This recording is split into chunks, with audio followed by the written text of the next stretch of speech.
Herkese merhaba arkadaşlar. Kış aylarının vazgeçilmez bir tarifini yapacağım sizlere. Tarçınlı ve bozalı kek. Muhteşem bir tarif olacak. Bayılacaksınız. Malzemelerimiz şöyle. 1 su bardağı bozamız var. 1 su bardağı toz şekerimiz. 1 su bardağı sıvı yağımız. 3 adet yumurtamız. 2 su bardağı unumuz. 1 paket kabartma tozumuz ve 1 paket vanilyamız var. 1 çay kaşığı tarçın ve 1 çay kaşığı zencefil kullanıyoruz. Tabii ki bozanın vazgeçilmezi nedir? Leblebi. Değişik bir tarif arayanlar için bence bu çok güzel bir alternatif. İlk önce sıvı malzemelerimizle başlıyoruz. 1 su bardağı sıvı yağımızı kasemize boşaltıyoruz. 1 su bardağı toz şekerimizi ve 3 adet yumurtamızı ekliyoruz. Çırpma telimizle şeker eriyinceye kadar iyicene çırpıyoruz. Evet arkadaşlar, şekerimiz iyice eridi. Bu esnada 1 çay kaşığı zencefilimizi koyuyoruz. Ve 1 çay kaşığı tarçın. Çırpmaya devam ediyoruz. İyicene karıştı. Bu arada 1 su bardağı bozamız var. İlave ediyoruz. Ve vanilyamızı ekliyoruz.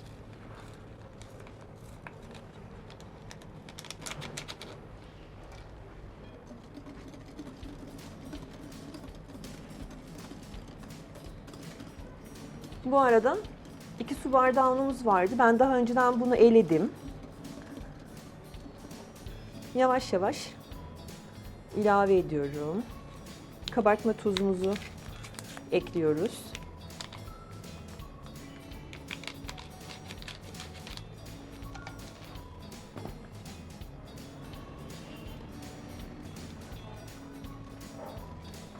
Ve çırpmaya devam ediyoruz.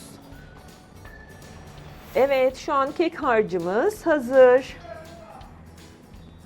Ve ben silikon kek kalıbı kullandım bugün. İçini yağladım.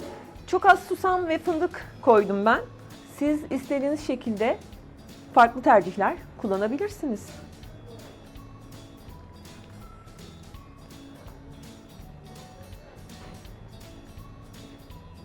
Kekimizin harcını kalıbımıza döktük. Daha önceden ısıttığımız 180 derecelik fırınımıza götürüyoruz.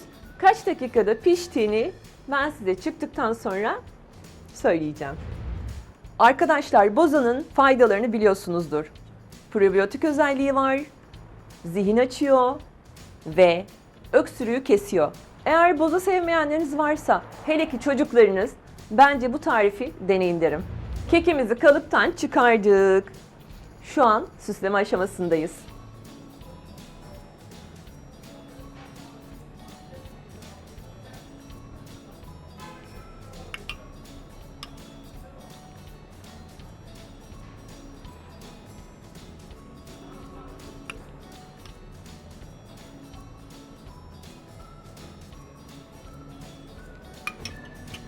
Biraz üzerine tarçınımızı döküyoruz.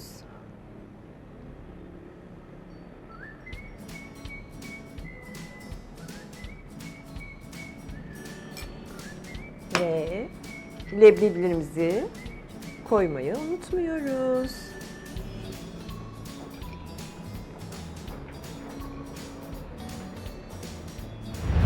Ben tadım aşamasına geçeyim. Şöyle ufak bir dilim alayım. Arkadaşlar, kekimiz 35 dakikada pişti. Biliyorsunuz her fırın ayrı pişiriyor. Siz yine de kontrollü gidin. Benim 35 dakikada pişti kekim. Evet, kekimizi tadıyoruz.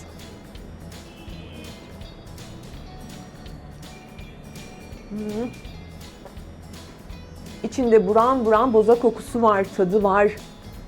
Harika bir lezzet olmuş arkadaşlar. Muhakkak deneyin derim.